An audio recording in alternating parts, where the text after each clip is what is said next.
Hello friend, welcome to परीक्षा पीडिया। स्वागत करते हैं आप सभी का परीक्षा पीडिया में। आज की क्लास में हम डिस्कस करने वाले हैं समाज।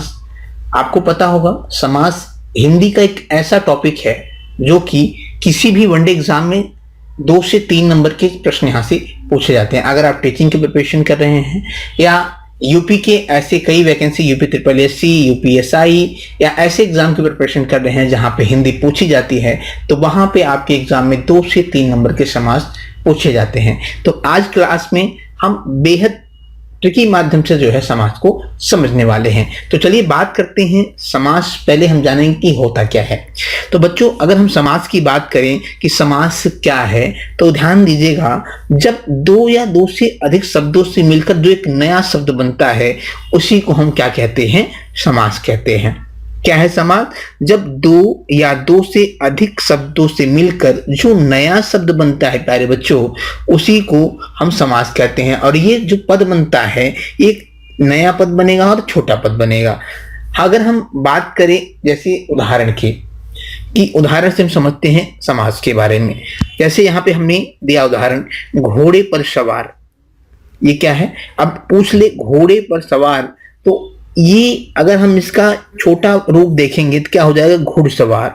इसी का जब हम समास विग्रह करेंगे तो ये हो जाएगा घोड़े पर सवार। ये क्या हो गया? आपका छोटा रूप। यही क्या है? समास। ठीक है। अब पूछ ले, चंद्र जैसा मुख। तो चंद्र जैसा मुख ये बड़ा वर्ड है। ठीक है। इसे अगर हम छोटे में करेंगे तो क्या हो जाएगा? चंद्र मुख। तो यहाँ पे क्या लिखा है परिभाषा में? 2 या 2 से अधिक शब्दों से मिलकर जो एक नया शब्द बनता है और छोटा शब्द बनता है, उसी को हम समास कहते हैं। जैसे लंबा है उधर जिसका, एक बड़ा वर्ड है, इसको हमने छोटा किया तो क्या हो गया? लंबोदर। अगले की बात करें, जैसे रात और दिन। तो रात दिन को हमने क्या क्या कर दिया? रात और दिन। एक और माध्यम से हम समझते हैं प्यारे बच्चों। यहाँ देखते हैं कि आपसे पूछता है कि समुद्र पद क्या होता है, पूर्व पद क्या होता है, उत्तर पद क्या होता है, विग्रह क्या है। तो जैसे मैंने एक वर्ड लिया आजीवन। आजीवन क्या है? ये एक समस्त पद है। क्या है प्यारे बच्चों? आजीवन एक समस्त पद है। आजीवन के बारे में अगर हम बात करें तो ये क्या है? समस्त पद है। अब इसमें पूर्व पद क्या है और उत्तर पद क्या है, इसे हमें समझना है। तो आजीवन के बारे में बात करें तो आ क्या है? ये एक पूर्व पद है। क्या है? पूर्व पद। और जीवन क्या है? ये उत्तर पद है। और इसका जो विग्रह बनेगा वो बनेगा जीवन पर्यत। क्या बनेगा? जीवन प्रयत्न। इसका जो है विग्रह बनेगा। अब हम बात करते हैं प्यारे बच्चों कि समास के कितने भेद होते हैं। अगर हम समास के भेद की बात करें प्यारे बच्चों, तो ये 6 प्रकार के होते हैं। कितने प्रकार के होते हैं प्यारे बच्चों? 6 प्रकार के भेद होते हैं समास के। कौन कौन से भेद होते हैं अगर हम ये जाने, तो अव्ययी भाव समास होता है, उसके बाद आपका तत्पुरुष समास होता है, कर्मधारय समास होता है, द्विगु समास होता है, द्वंद्व समास होता है, और आपका आता है लास्ट में बहुव्रीहि समास। आपसे समास से इन्हीं जो है 6 समास पूछते हैं। कौन कौन से? अव्ययी भाव, तत्पुरुष, कर्मधारय, द्विगु, द्वंद्व और बहुव्रीहि। प्यारे बच्चों, क्लास को आप पूरा देखिएगा। क्लास कैसी लगी आप हमें कमेंट बॉक्स में जरूर बताइएगा। बहुत कम समय में हम समझने वाले हैं 6 जो है समास को। तो पहले हम बात कर लेते हैं प्यारे बच्चों अव्ययी भाव समास के बारे में। अगर हम अव्ययी भाव समास के बारे में बात करें तो हम परिभाषा से पहले, परिभाषा क्या कहता है अव्ययी भाव समास का, पहले ये हम समझते हैं कि प्रत्येक उपसर्ग वाला शब्द अव्ययी भाव समास कहलाता है। मतलब किसी भी वर्ड अगर लिखा हुआ है, जैसे भरपेट, तो भरपेट में क्या है? जहां पे उपसर्ग लगा हो, ठीक है, वही आप क्या होगा? अव्ययी भाव समास। या कह सकते हैं जिसका पहला पद पूर्व पद छोटा हो और प्रधान हो। ठीक है। अब ये परिभाषा है, ये हमें नहीं याद रखना है, ये माइंड से आप निकाल दीजिएगा। आप भूल गए तो एग्जाम हॉल में दिक्कत हो जाएगा। आइए हम ट्रिक के माध्यम से समझते हैं। जब यथा, आ, भर, अनु, प्रति, अ, बे, ब, हर एवं नि शब्द, मतलब ये वर्ड अगर आपको कहीं दिख जाएं उपसर्ग में, तो आप आंख बंद करके अव्ययी भाव समास लगा दीजिएगा। जैसे हम उदाहरण से समझते हैं, ऐसे नहीं समझ में आएगा। प्यारे बच्चों, उदाहरण की बात करें, जैसे मैंने क्या कहा? यथा, तो यथा, यथा स्थान, यहाँ पे उपसर्ग क्या है? यथास्थान में, यथास्थान में उपसर्ग क्या है? यथा है। तो यहाँ पे अगर परिभाषा से भी देखते हैं कि प्रत्येक उपसर्ग वाला शब्द क्या है? अव्ययी भाव समास है। तो परिभाषा भी आपकी यही कहती है। और ट्रिक क्या कहता है? जहां पे यथा, आ, भर, अनु, प्रति, अ, बे, व, हर एवं नि शब्द आदि आ जाए उपसर्ग में, तो हाँ आप आंख बंद करके अव्ययी भाव समास टिक कर सकते हैं। यथा स्थान, तो इसका समास विग्रह क्या होगा? स्थान के अनुसार। तो जहां पे दिख जाए आपको क्या उपसर्ग हो जाएगा क्या प्यारे बच्चों? ये आपका अव्ययी भाव समास। जैसे यथा समय, यहाँ पे यथा है, क्या है? ये उपसर्ग है। निसंदेह, हमने क्या कहा प्यारे बच्चों? जहां पे निह दिख जाए तो निसंदेह आपको दिख गया। बेशक दिख गया, मैंने क्या कहा? जहां पे बे दिख जाए, बे और शक, शक किसी पे शक करना, तो बेशक बिना शक के हो जाएगा। भर पेट, मैंने क्या कहा? जहां पे भर दिख जाए, भर पेट आ गया आपका। दिन भर, पूरे दिन कह सकते हैं जिसका पूरा वो होता है, तो मैंने क्या कहा? दिन भर के लिए। जहां पे आपको यहाँ पे भी देखिए आप उस तरह दिख रहा है, क्या? दिन दिख रहा है। और उसके बाद करें आजन्म, मैंने कहा आ दिख जाए जहां पे, ठीक है। अनुश्रेष्ठ की बात करें, जहां पे अनु दिख जाए प्यारे बच्चों। अब बात करते हैं प्रतिदिन की, तो जहां पे प्रति दिख जाए, तो जहां पे भी उपसर्ग ये आ जाएं, यथा, आ, भर, अनु, प्रति, अ, बे, व, हर एवं नि शब्द दिख जाए, वहां पे आप आंख बंद करके प्यारे बच्चों क्या टिक कर देंगे? अव्ययी भाव समास कर देंगे। बात करते हैं हम प्यारे बच्चों अगले समास की, तत्पुरुष समास की। तत्पुरुष समास क्या होता है? पहले हम ये समझते हैं कि जिस समास में उत्तर पद या अंतिम उपप्रधान हो और समास विग्रह करने पर दोनों पद के बीच जो है कारक शब्द लुप्त हो, तो वहीं पे क्या आप लिखिएगा? आपको आपका तत्पुरुष समास। आंख बंद करके आप तत्पुरुष समास लगा दीजिएगा। जब भी हम किसी भी वाक्य का जो है समास विग्रह करेंगे, किसी भी समास का, तो उसमें अगर कारक चिन्ह दिख जाते हैं, से, के लिए, ठीक है, पर, तो ये सब अगर कारक चिन्ह दिख जाते हैं तो आप आंख बंद करके जो है तत्पुरुष समास टिक कर दीजिएगा। प्यारे बच्चों हम परिभाषा की बात कर रहे थे, अब हम बात करते हैं इनकी ट्रिक क्या है। जहां पर भी समास विग्रह करने पर प्यारे बच्चों को, से, के लिए, से, का, के, की, में, पर, मैंने भी बताया अव्ययी भाव समास के जो अगर आपके कारक चिन्ह याद हैं आपको, तो आप बेशक जो है तत्पुरुष समास से रिलेटेड अगर प्रश्न पूछा हुआ है तो आप एग्जाम हॉल में करके आएंगे ये ट्रिक के देखने के बाद। अगर आपको को, से, के लिए, का, के, की, में, पर आदि का लोप चिन्ह अगर दिख जाए प्यारे बच्चों, तो आप आंख बंद करके क्या कर देंगे? तत्पुरुष समास। हमें ऐसे नहीं समझ में आया, हम बात करते हैं उदाहरण की, कि जैसे पहला उदाहरण आता है माखन चोर। माखन चोर को जब हम उसका समास विग्रह करेंगे प्यारे बच्चों, तो माखन को चुराने वाला, तो यहां पे क्या आया? ये कारक चिन्ह आया, ठीक है, मैंने बताया यहाँ पे को पहले ही आ गया, कारक चिन्ह आ गया, तो आपने क्या टिक कर दिया? तत्पुरुष समास। पर लोक गमन, यहाँ पे क्या आ गया? इसका संधि विच्छेद कर पे परलोक को गमन, को आ गया, ठीक है। जैसे अकाल पीड़ित, अकाल से पीड़ित, यहाँ पे से का जो है कारक चिन्ह आ गया। कष्ट साध्य, कष्ट से साध्य, यहाँ पे से का कारक चिन्ह आ गया। प्रयोगशाला, प्रयोग के लिए शाला, क्या हो गया? प्रयोग के लिए, ये क्या है? आपका कारक चिन्ह है। डाक गाड़ी, डाक के लिए गाड़ी, के लिए शब्द आ गया।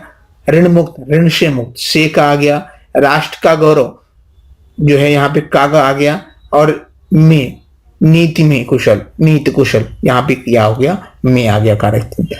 तब हमारे कहने का मतलब जहां पे समास विग्रह जो है का, के लिए, से, को, में, ये सब आ जाए, दिख जाए समास विग्रह करने पर, वहां पे आप क्या करेंगे? सीधे जो है तत्पुरुष समास टिक कर देंगे। बात करते हैं अगले कारक की प्यारे बच्चों। अगला कारक आता है आपका कर्मधारय। तो कर्मधारय का जो परिभाषा है वो आप देख लीजिएगा, हम परिभाषा पे नहीं जाएंगे, सीधे हम बात करेंगे ट्रिक क्या है। तो कर्मधारय की ट्रिक क्या है प्यारे बच्चों? जहां पर विशेषता बताने वाला समास हो, जब हम समास विग्रह करेंगे, जहां पर विशेषता बताया के समान बताए। जैसे परिभाषा की अगर हम बात कर लेते हैं कि इस समास का जो उत्तर पर प्रधान होता है एवं विग्रह करते समय दोनों पदों के बीच में के समान है जो रूपी में किसी एक शब्द का प्रयोग हुआ हो। आप ये छोड़ दीजिए। हमने क्या कहा, ट्रिक क्या है प्यारे बच्चों, विशेषता बताने वाले समास को हम क्या कहते हैं, कर्मधारय कहते हैं। कैसे समझेंगे हम, जैसे बात करते हैं उदाहरण की, चरण कमल। तो यहाँ पे विशेषता किस बात की बताई जा रही कि कमल के समान जो है चरण है, किसका, भगवान विष्णु का। किसका, भगवान विष्णु का। मैंने एक ट्रिक बताया कि भगवान विष्णु का कमल जो है, चरण जो है, ये किसके समान है, कमल के समान है। तो चरण कमल, यहाँ पे कमल से तुलना किसकी की जा रही है, चरण की। अगला है नील गगन। नीला है गगन, यानी जो आकाश है इसकी तुलना किससे की जा रही है, नीला से। ठीक है। चंद्रमुख, ठीक है, चंद्र जैसा मुख। क्या हो जाएगा प्यारे बच्चों, चंद्र जैसा मुख। यहाँ पे मुख की तुलना किससे की जा रही है, तो चंद्र से की जा रही है। मैंने क्या बताया, जहां पे जो है विशेषता की बात आ जाए समास विग्रह करने पर, वहां पे आप आंख बंद करके कर्मधारय कर देंगे। आप फार्मूले में मत जाइएगा, परिभाषा में मत जाइएगा, ट्रिक पे जाइएगा कि जहां पे भी विशेषता की बात की जाए समास में, वहां पे आप आंख बंद करके कर्मधारय कर देंगे। एक दो उदाहरण और देख लेते हैं हम। महाराजा, महान है जो राजा, मतलब जो राजा की तुलना किससे की जा रही है, महानता से की जा रही है।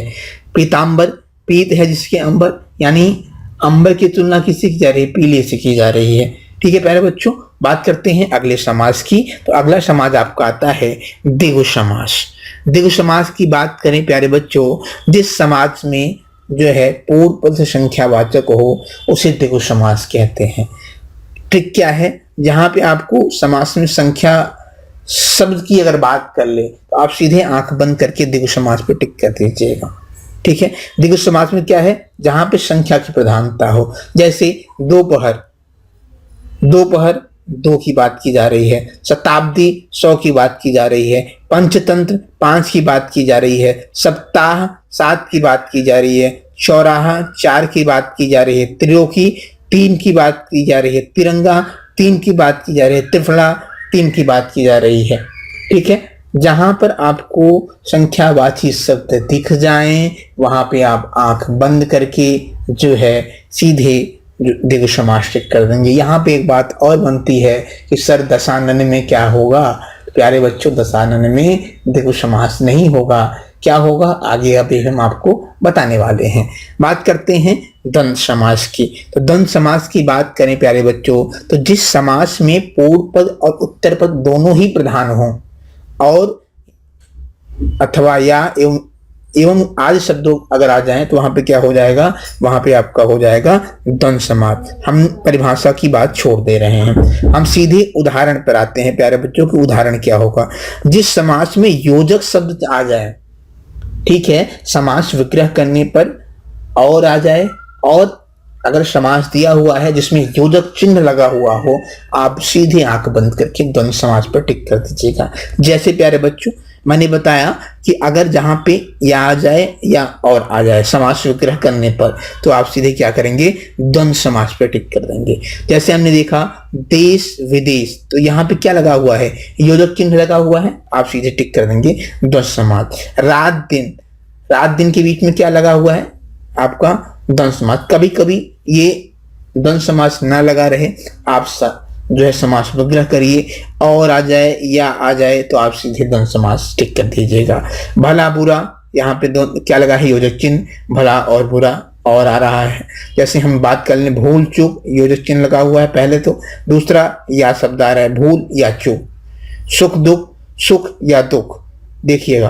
राजा प्रजा, राजा एवं प्रजा, मैंने कहा एवं भी आना, या और एवं, तो यहाँ पे आप क्या करेंगे, सीधे द्वंद्व समास टिक कर देंगे।